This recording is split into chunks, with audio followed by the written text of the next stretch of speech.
पहली बार कोई अमेंडमेंट नहीं हो रहा है। इस बार जो अमेंडमेंट हो रहा है, जो वक्फ बिल के से की जो संपत्ति है, वो व्यवस्थित तरीके से जिस पर्पस के लिए लोग दान करते हैं, मुस्लिम समुदाय के गरीब लोगों में वो लगे, उसी की व्यवस्था के लिए बात हो रही है। उसमें कोई गलत नहीं। आखिरी के दो सवाल संजय झा जी, और पहला सवाल यही है कि आप कह रहे हैं बार बार कि बिल पेश होगा, उसके बाद बाकी जो मतलब इंट्रिकेसीज है उस पर बातचीत करेंगे। तो आपको सरकार की तरफ से किसने ये आश्वस्त किया कि आप लोगों के सुझावों को बिल में डाला गया है? नहीं, तो बात हम लोग की आपस में एनडीए में होती रहती है ना। जेपीसी में भी गया तो ये बात तो हुई थी ना। इसलिए ये बात तो आपस में हम लोग की होती रहती है। जो हमारे कंसर्न थे वो बात हम लोगों ने रखी भी, और जो जो जो भी लोग हैं उन सब से बातचीत इस पर होती रहती है। और हम लोग, मुझे लगता है निश्चित रूप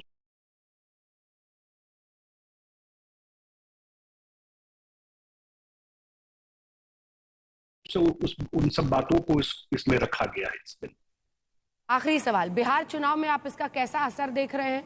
क्या आप इतने कम वक्त में मुस्लिम समुदाय को समझा पाएंगे कि उनके भले के लिए है, और कुछ ऐसा कर पाएंगे? हम आमदनी बढ़ाएंगे, हम पसमानदा और अन्य जो महिलाएं हैं, बच्चे हैं, अनाथ अगर, तो उनको फायदा पहुंचाएंगे। इसका रोड मैप क्या होगा इसके जरिए?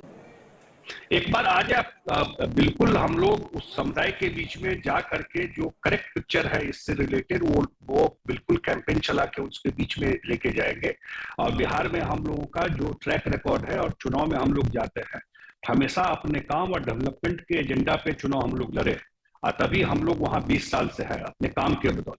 और वो काम सिर्फ कोई एक समुदाय के लिए, मुस्लिम समुदाय के लिए भी काम हुआ है। अगर रोड, सड़क, बिजली बना है या जॉब मिल रहा है तो मुस्लिम कम्युनिटी को भी मिला है, वो जानते हैं इस बात। और इसमें भी क्योंकि वक्फ एक स्टेट में ही वक्फ बोर्ड है, तो उसमें जो भी व्यवस्थित तरीका हो सकता है वो निश्चित रूप से हम लोग करेंगे कि इसकी जो आमदनी है करना उन्हीं को है, कोई इंटरफेयर करने वाली बात नहीं। लेकिन उसका फायदा पसमानदा मुसलमान को, गरीब मुसलमान को मिले, वो तो निश्चित सब चाहेगा इस चीज को करना। वो हम लोग अगले 6 महीना में निश्चित रूप से कैंपेन चला करके मुस्लिम समुदाय के बीच में हमारी पार्टी और हमारी सरकार जाएगी इस चीज को लेकर। तो सबका ओके ओके आ रहा है, मतलब 293 एनडीए का इंटैक्ट है ना संजय जी? हाँ, कहाँ कोई उसमें ये है, बिल्कुल इंटैक्ट है, कोई दिक्कत नहीं। बहुत बहुत धन्यवाद आपका इस एक्सक्लूसिव इंटरव्यू के लिए, संजय झा, कार्यकारी अध्यक्ष जेडीयू के, और तमाम सवालों के जवाब देने के लिए धन्यवाद आपका।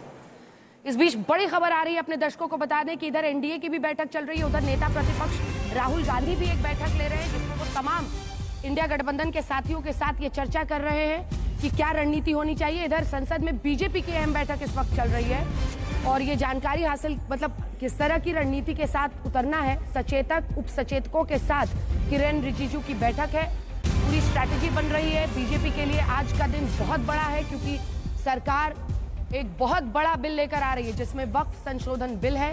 कई जगहों पर विरोध भी हुआ, लेकिन बावजूद इसके, ये आप देख रहे हैं, गृह मंत्री अमित शाह पहुंचे हैं आज सदन में, और ऐसे ही राहुल गांधी भी वहां पर एक बैठक नेता प्रतिपक्ष के तौर पर, विपक्ष के साथियों अखिलेश यादव वहां पहुंचे हैं, और वही कह रहे हैं आज कि गैर जो मुस्लिम है, यानी हिंदुओं में सबसे खराब हिंदू बनने की होड़ में ये बिल लाया जा रहा है। असदुद्दीन ओवैसी रोज नए तरीके से इस बिल का विरोध करते हैं। कल उन्होंने कहा कि उम्मीद बिल नहीं, बर्बाद बिल है।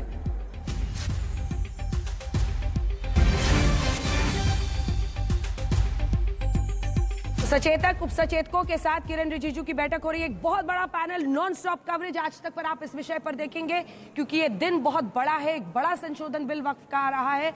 आइए आपको सुनाते हैं विपक्ष क्या सुर इस पर सामने रख रहा है, क्योंकि अखिलेश यादव से हमारे सहयोगी अशोक सिंघल ने बात की है। वो क्या कह रहे हैं सर? आज पेश हो जाएगा। समाजवादी पार्टी इसका लगातार विरोध करती है, लेकिन आज पार्टिसिपेट करेगी इसमें, डिबेट में। बात करने के लिए हमारे साथ मौजूद हैं अखिलेश यादव जी। अखिलेश जी, क्या स्टैंड रहने वाला है? हालांकि आपने कहा है कि इसका विरोध कर रहे हैं हमेशा से, लेकिन पार्टिसिपेट कर रहे हैं। ये बहुत महत्वपूर्ण बिल इसलिए भी है, ये बहुत महत्वपूर्ण बिल इसलिए भी है क्योंकि जिसके लिए बिल ये लाया जा रहा है उसकी बात की अहमियत न देना ही नाइंसाफ़ी है। जिन लोगों के लिए ये बिल लाया जा रहा है उनकी बातों को अहमियत न देना ही सबसे बड़ी नाइंसाफ़ी है।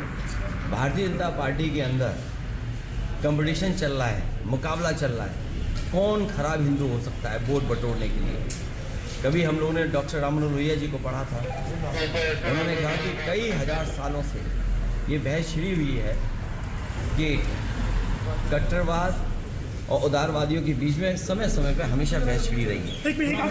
एक आखिरी सवाल कर लीजिए, तो क्या रहेगा आज डिबेट में पार्टिसिपेट करेंगे? हमारी पार्टी विरोध करेगी और वोट से भी विरोध करेगी। अशोक सिंघल, दिल्ली आज तक।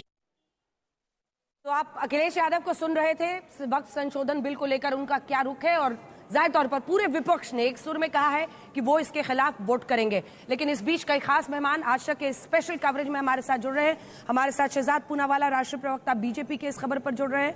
हमारे साथ मंसूर खान साहब, प्रवक्ता कांग्रेस पार्टी के, अनुराग भदौरिया, प्रवक्ता समाजवादी पार्टी के, अभिषेक झा, प्रवक्ता जेडीयू के जुड़ गए हैं, मौलाना अंसार रजा, चेयरमैन गरीब नवाज फाउंडेशन के जुड़ेंगे, और खास मेहमान पॉलिटिकल एनालिस्ट के तौर पर आशुतोष जी यहाँ में स्टूडियो में हमारे साथ हैं। उनके साथ भी हम इस चर्चा को आगे लिए चलेंगे। लेकिन नंबर गेम की बाधा पर नीतीश नायडू जब तैयार हैं तो फिर ज्यादा मुश्किल नहीं आनी चाहिए। बीजेपी की बैठक चल रही है। हिमांशु मिश्रा हमारे सहयोगी इस वक्त इसी खबर पर जुड़े हैं। हिमांशु, पूरी स्ट्रैटेजी बन रही है पार्टियों की तरफ से, विपक्ष और इधर अभिषेक भी हमारे साथ जुड़ गए हैं। हिमांशु, देखिए, बिल्कुल इसमें कोई दो राय नहीं है कि किरण रिजिजू, अर्जुन राम मेघवाल और एल मुरुगन वो चीफ विप के साथ और जो विप्स हैं उनके साथ मुलाकात कर रहे हैं कि इंश्योर कर रहे हैं कि भारतीय जनता पार्टी के जो 240 सांसद हैं वो आज सदन में हर वक्त मौजूद रहें और वोटिंग के समय तो खास तौर से वो मौजूद रहें। और इस चीज़ को इंश्योर करने के लिए सबको बुलाया गया। और उसके साथ साथ जो भी आज डिस्कशंस के अंदर पार्टिसिपेट करेंगे, जगदम्बिका पाल हो, अनुराग ठाकुर हो, रविशंकर प्रसाद, निशिकांत दुबे, कमलजीत सहरावत समेत 12 स्पीकर्स जो हैं भारतीय जनता पार्टी की तरफ से पार्टिसिपेट करने वाले हैं। आज जो वक्फ बिल पर डिस्कशन है उनको कहा गया है कि आप जो है बिंदुओं पर जो है जो मेन पॉइंट्स हैं उन्हीं के ऊपर फोकस कीजिए। कोई हो हल्ला हंगामा, कोई आपको अगर भड़काने की कोशिश करता है तो आप उत्तेजित मत होइए, अपनी बात को ढंग से रखिएगा।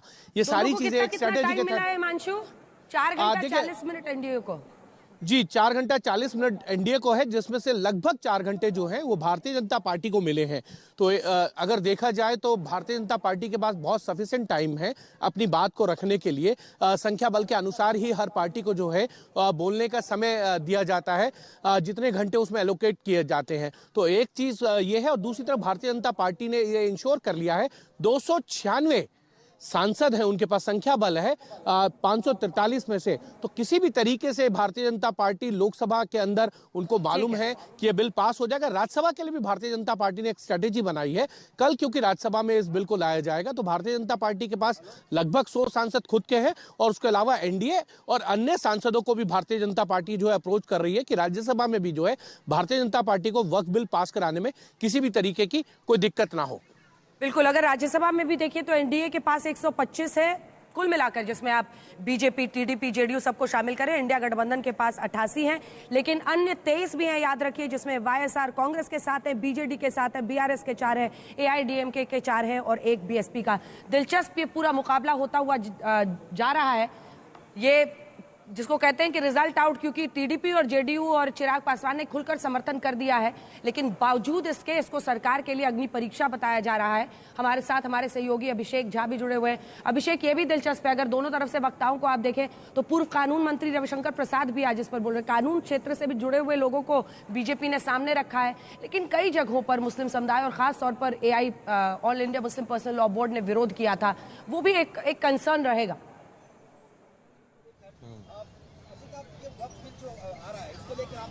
अंजना, आपका सवाल मुझसे? बिल्कुल बिल्कुल अभिषेक। बिल्कुल अंजना, देखिए मैं लखनऊ में हूं और लखनऊ में उस जगह पर हूं जहां पर सीएए का बहुत बड़ा प्रोटेस्ट हुआ था। अब इसी जगह पे आज बाकायदा पुलिस की बहुत तैयारी है कि कहीं कुछ संवेदनशील इलाका है, इसलिए आप पुलिस की मौजूदगी भी देख सकते हैं। लेकिन यहाँ पर अलग अलग वॉइस हैं, हालांकि ज्यादातर जो मुस्लिम समाज है वो इसके खिलाफ है और बहुत सारे लोग हैं जो कि इसके सपोर्ट में भी हैं, लेकिन उनकी आवाज कम है। ये बताइए, आप लोग खिलाफ में हैं, अब तो लगभग ये पास होने की स्थिति में है क्योंकि सबने समर्थन कर दिया है। बिल्कुल, हम लोग इसके खिलाफ हैं। जब से 1945 से देश आजाद हुआ है, ये मुसलमानों की रीढ़ पे सबसे बड़ा हमला है मुसलमानों पे, और इसी के बहाने अब मस्जिदों में, अम्बाड़ों में सरकार घुस जाएगी। और हम इसका पुरजोर विरोध करते हैं। चलिए, आप विरोध कर रहे हैं, लेकिन शायद बहुत कम ऐसे आवाज हैं अंजना जो कि समर्थन में भी हैं। आप क्या इस बिल का समर्थन कर रहे हैं? मुस्लिम हैं लेकिन बहुत कम आवाज हैं। जी, शमसी आजाद मेरा नाम है। देखिए, विरोध वही लोग कर रहे हैं जिनको वह बिल की सच्चाई नहीं पता है। मैं सरकार से ये अपील करूंगा कि सबसे पहले जो है उनको ये चाहिए था कि जो उनके कार्यकर्ता उनके माध्यम से घर घर लोगों को, अल्पसंख्यक समाज के लोगों को, बुद्धिजीवियों को, धर्मगुरुओं को इससे जो है वाकिफ कराते हैं कि बिल आ किस लिए रहा है और बिल में जो है जो संशोधन किया जा रहा है वो किस लिए किया जा रहा है। आपको भी लगता है कि मुस्लिम समाज में अभी तक की बात पहुंची नहीं? अभी तक मैं फिर वही कह रहा हूँ कि जो विरोध कर रहा है उनको सच्चाई पता नहीं है कि सरकार हमारी